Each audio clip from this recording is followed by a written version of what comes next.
Welcome everyone to this webinar brought to you by the Israel Defense and Security Forum, IDSF. In Hebrew, our name is Habitchonistim.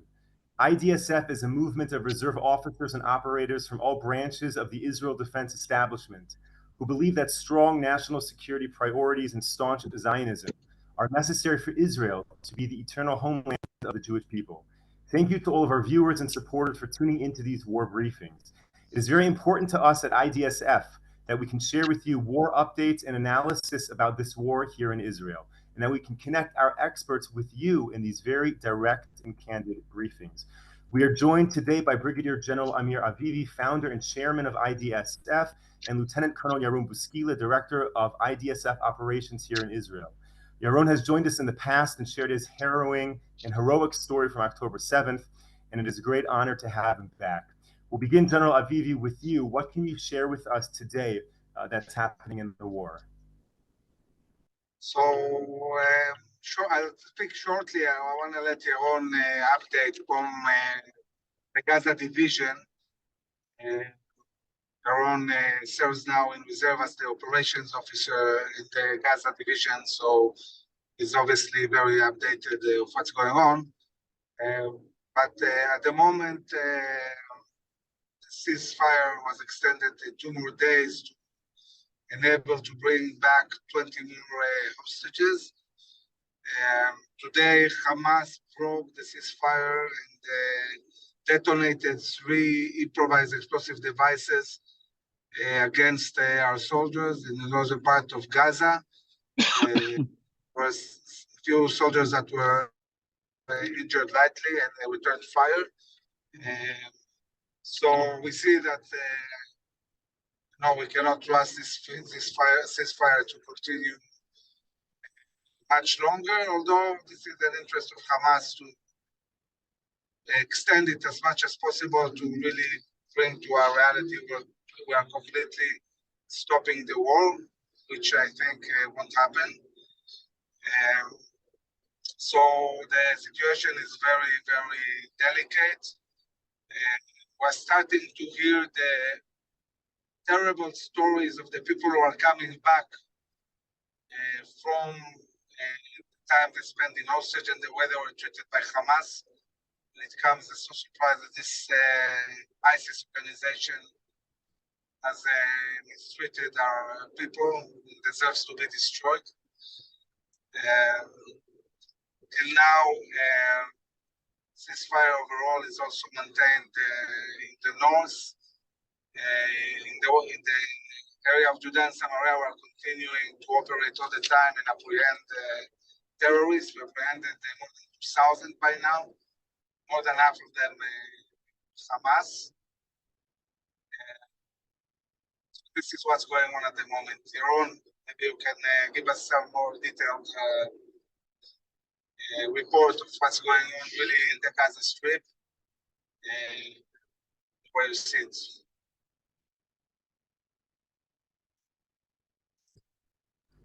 Thank you, General Avivi. We're going to go to Yaron Buskila now, and I just want to point out that we have 2 people here who are in their cars, and General Avivi is often in his car for these briefings. Yaron is in his car now, and you should all understand, all of our viewers, that they're quite literally defending Israel. So just to update, I'm coming now from a meeting I had with General Cooper-Wasser with the Russian ambassador. Are trying to pressure the Russians to pressure Lebanon and to try to push forward Resolution 1701, and also to pressure the Egyptians to open the border and let Gazans go out to the Sinai Peninsula. The Russians, in a way, they have been behaving not really well since the beginning of the war, and we wrote a very strong paper that made them a bit angry, so they wanted to meet with us. But I think we told them that they have an opportunity to maybe show they are relevant, because Russians always want to show that they have a say in this world. We said, okay, if you really want to show that you are relevant, help us here with this issue with Egypt and also with Lebanon, and maybe we manage to push forward some policies that will not only be supported by the US and Europe, but maybe also by Russia. Moshe? Okay, Yaron, if we could start with an update about during this ceasefire, what is the morale, what is the spirit of the reserve soldiers who left their homes, left their jobs, and are just playing a waiting game? What is the morale of the IDF right now? Well, I think, and as I see, the morale is very, very high, but I think that it's come from a place of responsibility for the future of the Jewish people here in Israel. I think that the people, after what happened in October 7th, is all of the people right now that are in duty, 3,000 and 1,500 are in reserve, understand that we have to take responsibility for not what will happen in the day after the war, but what will it be happen to the generation after the war, not only around Gaza Strip, but in all of Israel, because I think that the reality of being under siren alarms, sometimes every day, sometimes every week, or living in a places that's surrounded by shelters. I don't know if someone ever visited in one of the kibbutzim around Gaza Strip and to see a kindergarten that's surrounded by 5 or 6 shelters, that's not thing that is normal. And we have to make sure that after this war, the reality will be different. The Hamas will not be exist anymore. We have to eliminate them. We have to eradicate them, and to bring a better security to the people in Israel, in the Gaza, around Gaza Strip, and generally in all of Israel. And the same about the north. I think that we have the same, even more. Like it's more even risk. The risk is higher in the north because the Hezbollah is much more stronger, and you have much more abilities to launch rocket and to infiltrate into Israel or penetrate into Israel. And after we will finish with the Hamas, I think that we have to make sure that the next step will be in Lebanon. So to change the reality, the security reality inside Israel. So as Amir said, right now we're on a ceasefire. The soldiers are really ready to go forward with this operation. We have more goals that we have to complete into full file in the north area of Gaza and in the south as well. And I think that the war will be over first after our hostages that was hijacked and kidnapped into Gaza will be back.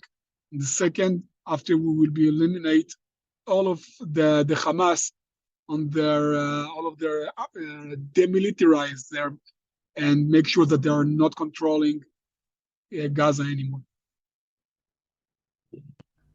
Is there a concern that with all of the humanitarian aid and fuel coming into Gaza, that Hamas will now be tactically and operationally stronger when the fighting resumes? Is that a major concern?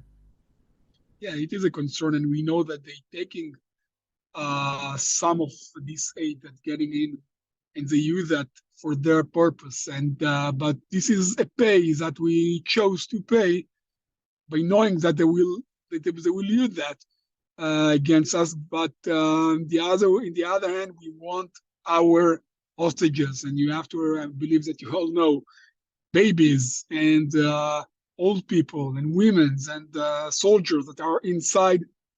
We want them to come back. And I think that one of the things that you should understand that we putting a lot of efforts to make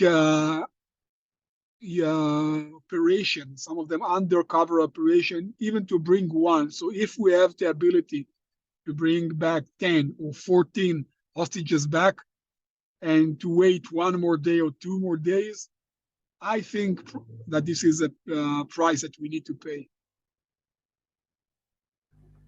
Now, I recall a week or so ago when you were on a briefing, you told the amazing stories about how small units of IDF soldiers went into the Yishuvim, went to the bases, and faced large volumes of Hamas, and it was the few against the many, and yet the IDF could overcome. So the question is, as the war progresses in Gaza, does Hamas learn the tactics of IDF soldiers, and the IDF has to constantly refocus and reshift, or that's not a concern, and the IDF is always stronger and more dominant? It's a very good question. First of all, during this ceasefire, both of the sides are focusing on learning from our mistake and learning from our succeed. But the one that learning more, the one that debriefing, and get advantage of this time to make a debriefing and to learn, is the one that will be better in the next round. Thanks God that in the other side, in the Hamas side, there are less people that have the opportunity to learn, because we killed many of them. We killed, I don't want to say 100, but even 1,000 of them, and 1,000 of them still buried in their tunnels. They put a lot of money and time, spend a lot of time to dig these tunnels and to use it against us, and they actually build to themselves graves in part of these places. So yes, we are focusing on learning from our mistake, learning from our succeeds, and they're learning us as well. And I believe that we will be even better in the next round. That will be, I hope, come as soon as possible.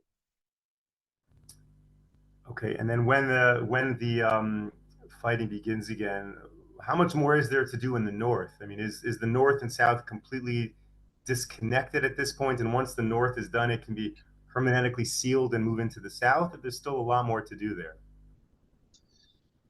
So one more good question. First of all, we learned that the south is still connected with the north. We learned that because when we told them that we want to exchange and to get our hostages back, they give the order very, very quick, and they arrange it very quick. So they still have a connection between the south and the north, because some of the hostages were located in the south and some in the north. Regarding to our question about what's left in the north, so there are still 3 more neighborhoods that we need to take in the north. There's still a lot of territory there. Actually, we pushed them back, and most of them right now in this neighborhood. I want to tell you that one of the things that are different from the other operations that we already had in Gaza, that our commanders and our government decided that this time our soldier will not be fighting between houses.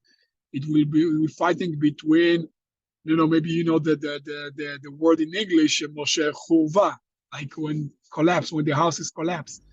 And so we use So we use a lot of fire before we going inside. Every step we're doing forward, we're using a lot of air striker from the air, from our artillery, from the tanks, and then our soldier moving forward. And in that way, we're killing a lot of terrorists before we're getting inside. And I believe, and I'm sure, that we will do the same in the north, and when we will decide to complete and to take the three next neighborhood, and we will go south to Khan Yunis and Dir el-Balach and Rafiq. So moving into the south, is that operation more complex and dangerous? Or once the north has been finished, the rest is easier? I think, tactically, it's more difficult in the north because it's a dense area, and most of the tunnels are located in the north, and the south is much more easy to move even with a vehicle. And once you took the north, so the south will feel much more easy. And I think that once we will complete the north, maybe, I'm assuming that the Hamas will say, okay, let's go to one more ceasefire, and we will give you your hostage back. And maybe, I don't know. I'm thinking loud. maybe their leader will say, okay, give us the opportunity to escape to one of, I don't know, to the Emirates or some of the other countries, Arabic countries, and we will give you your hostages back. I don't know, maybe and maybe not, but for sure we have to complete the south as well, because there are still Hamas position. There's still some of their terrorists are still there, and we have to complete this mission. Must not stop before we completing this mission. Thank you for taking my barrage of questions. I have one more question, and then I'm going to go back to General Avivi. And then if you have some time to stick around for more questions, it would be amazing. There was the story, of course, of this Russian-Israeli fellow who was released. I'm sorry, who escaped Hamas. He was hiding out in Gaza, and then Gazan civilians returned him to Hamas. So how do the IDF soldiers operate in Gaza and make the distinction between Hamas operatives and Gazan citizens, or Gaza citizens who are going to try to kill them, or Gazan citizens who are not? How does the soldier on the ground deal with that issue? So yes, I heard about this story as well, and I think that the fact that the people, the citizens, Arabic citizens, civilians, caught them, and gave them back to the Hamas, it just we can learn from that how evil they are and how they are just part of this war, and you cannot really distinguish between the Hamas terrorists and the other civilians, because most of them give them a shelter, most of them push them to fight Israel. And even during the October 7, there were the second wave of those that penetrated into Israel and killed, murdered, slaughtered a lot of Israeli civilians.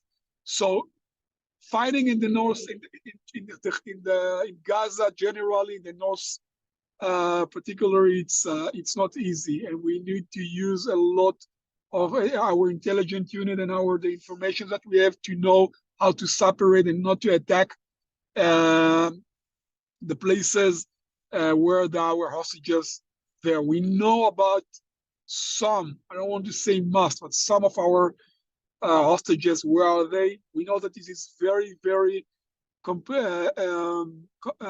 hard and to get inside and to evacuate them, because they're keeping them.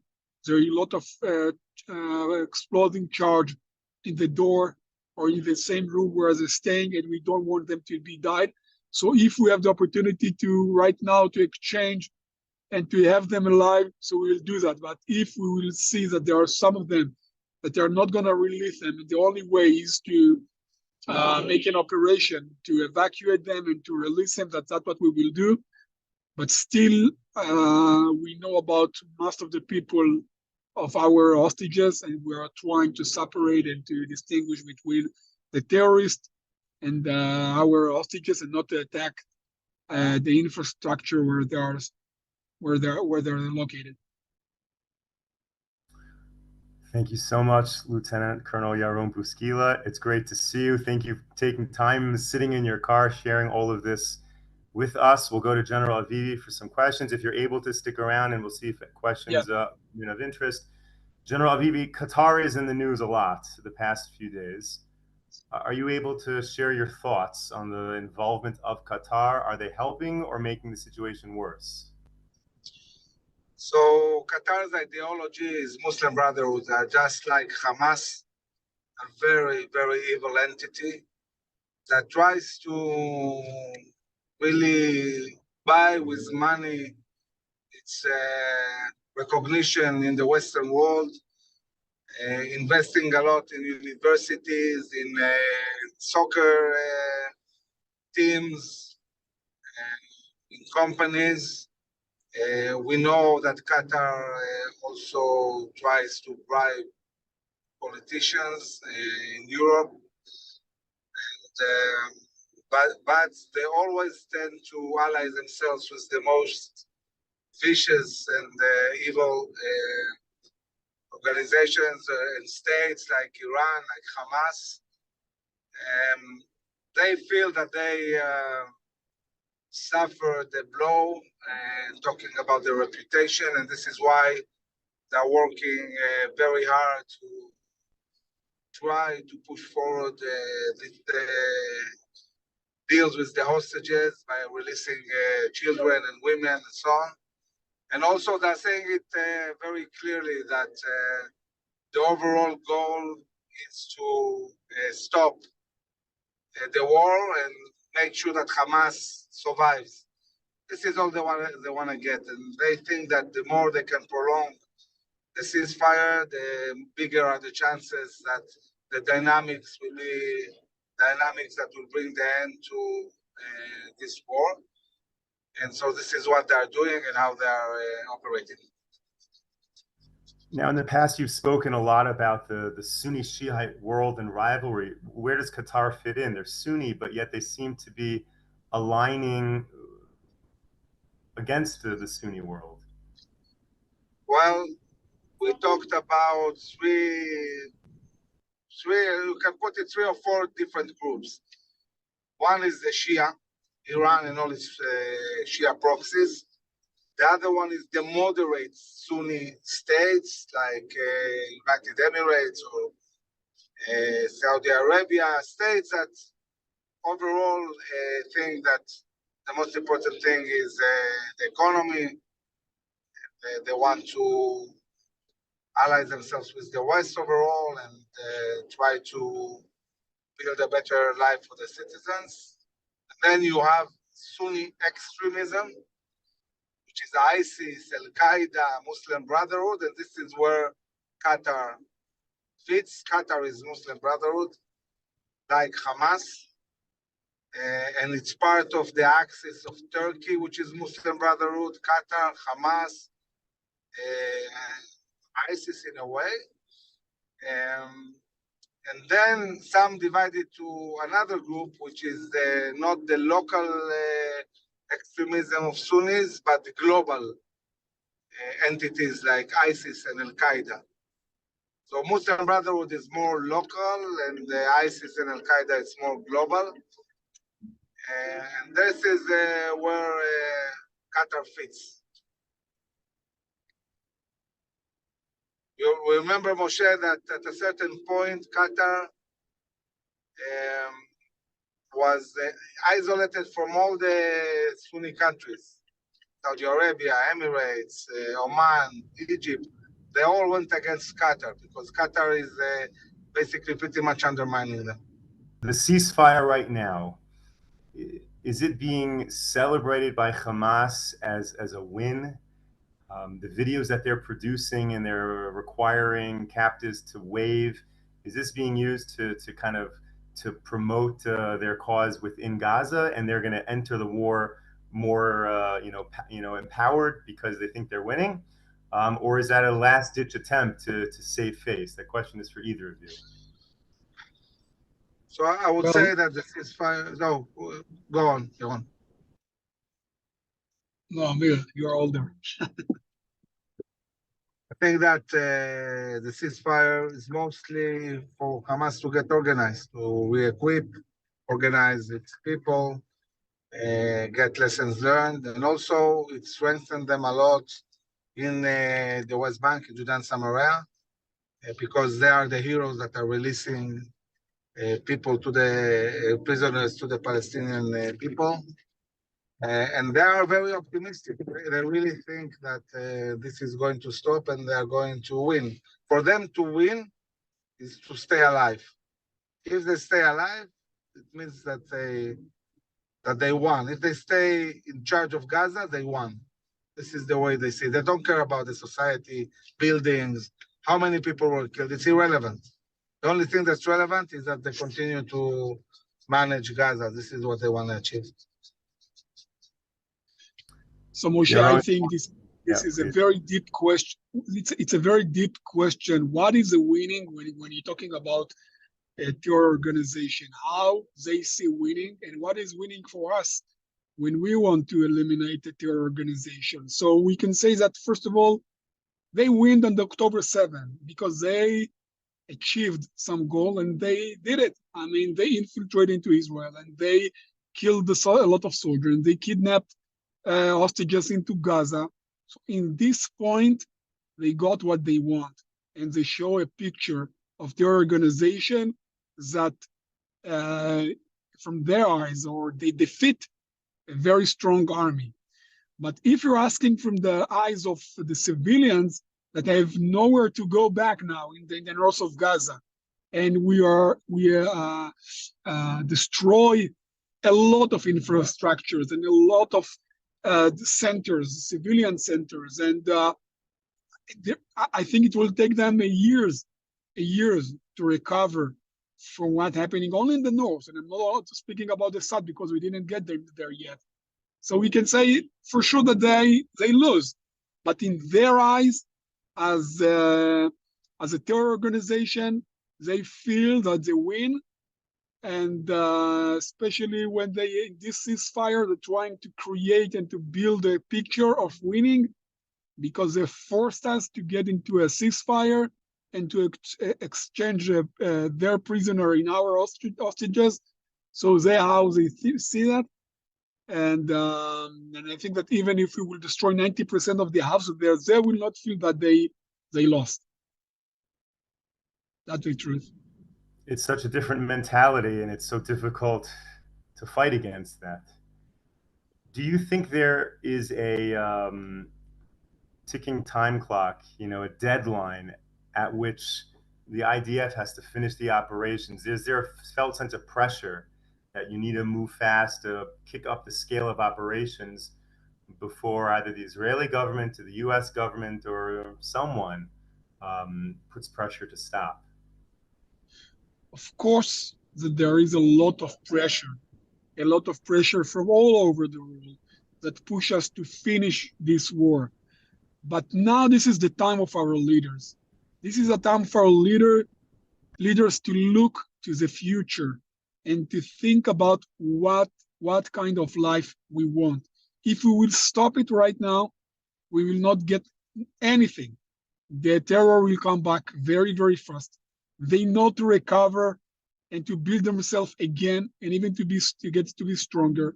You have to understand that they invested $3.5 billion every year just for terror. This is the same budget of Monaco, and just invested that just for terror.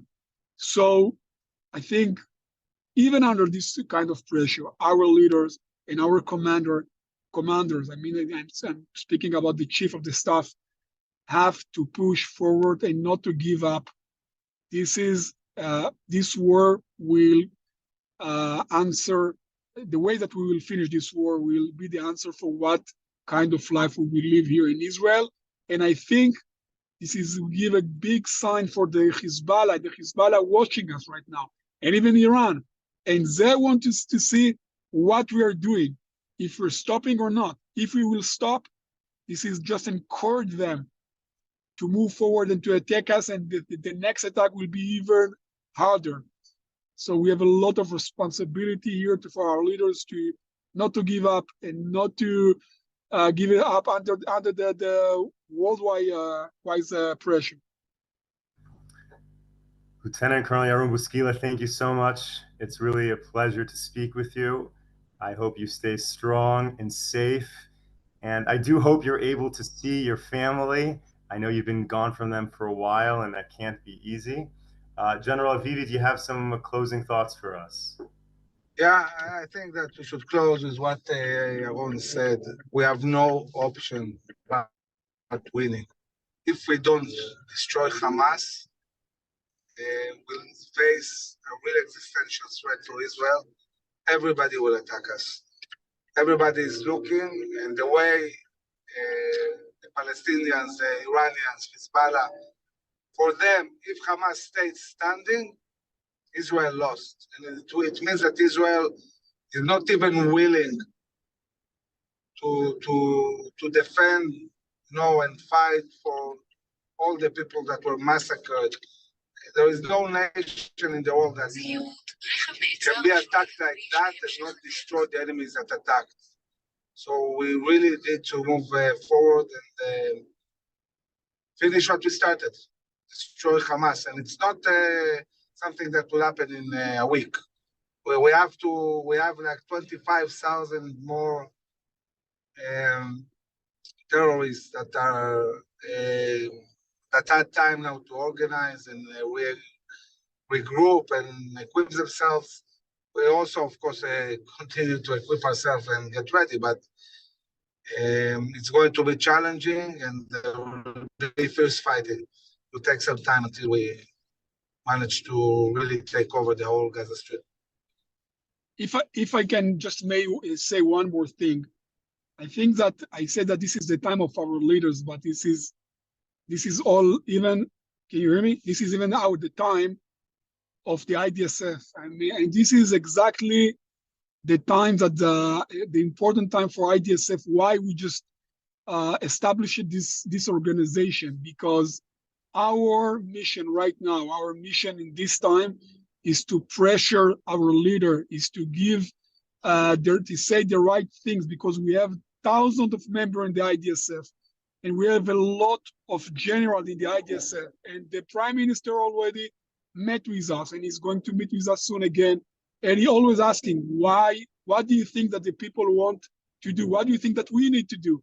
And really want to hear our opinion. And I think that I'm right now in the Gaza division, but Amir is just moving from one place to another and just pushing our leaders, starting in the early morning and finishing there in the late night, just to make sure that our leaders will stay focused. We have the courage to keep fight and to tell our leaders what our people, what the Israeli citizen really want to see in the end of this war. And I believe that we will keep bring our meaningful and impact on our leader, so they will keep have the courage and the right decision. So we will forward with this war to the end. Amazing. Gentlemen, thank you so much. Thank you to all of our supporters who make all of this work possible, and everything that Yaron is saying we can do because of the tremendous support that we receive. Thank you to all of our viewers for tuning in. We will be with you again tomorrow, 10 a.m. Eastern Time, for another briefing. Take care, everyone.